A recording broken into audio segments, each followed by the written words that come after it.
اعوذ باللہ من الشیطان الرجیم، بسم اللہ الرحمن الرحیم۔ عزیز طلبہ اور طالبات، السلام علیکم۔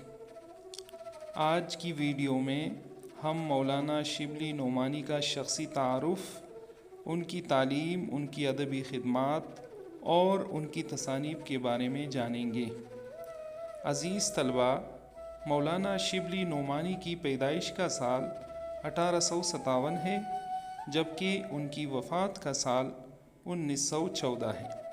مولانا شبلی نعمانی اعظم گڑھ کے ایک گاؤں بندول میں پیدا ہوئے۔ ان کے والد کا نام شیخ حبیب اللہ تھا۔ ابتدائی تعلیم اعظم گڑھ سے حاصل کرنے کے بعد عربی و فارسی ادب کی تحصیل کے لیے غازی پور جا کر مولوی محمد فاروق کے شاگرد ہو گئے۔ انہوں نے حصول تعلیم کے لیے دور دراز کے سفر کیے۔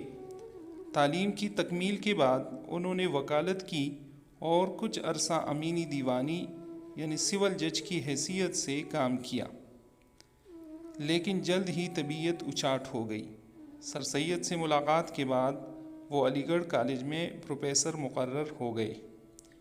شبلی نعمانی نے مختلف ممالک کے سفر بھی کیے۔ علی گڑھ کالج سے علیحدگی کے بعد انہوں نے دارالمصنفین کی بنیاد رکھی۔ یہ ادارہ اسلام اور اسلامیات کے لیے ممتاز یعنی خاص تھا۔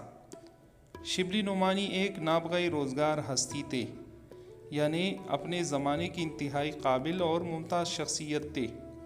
وہ بیک وقت شاعر، مورخ، سوانح نگار، انشا پرداز، مفکر اور مصلح تھے۔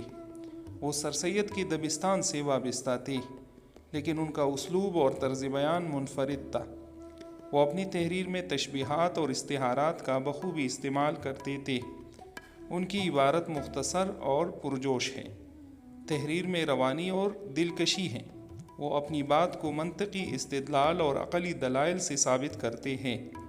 ان کو اردو کا پہلا مورخ ہونے کا اعزاز بھی حاصل ہے۔ ان کی تاریخ نگاری کی بنیاد تحقیق اور سند پر ہے۔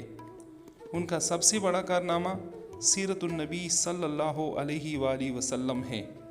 اگرچہ وہ اس تصنیف کو اپنی زندگی میں مکمل نہ کر سکے اور ان کی وفات کے بعد ان کے ہونہار شاگرد سید سلیمان ندوی نے اس کی تکمیل کی۔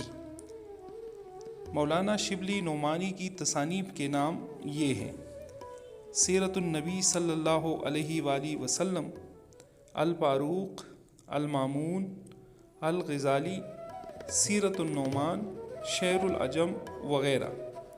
عزیز طلبہ، امید ہے کہ اس شخصی تعارف نے آپ کے علم میں کافی اضافہ کیا ہوگا۔ اس دعا کے ساتھ اجازت چاہتا ہوں کہ اللہ تعالی ہم سب کا حامی و ناصر ہو، آمین۔ اللہ حافظ۔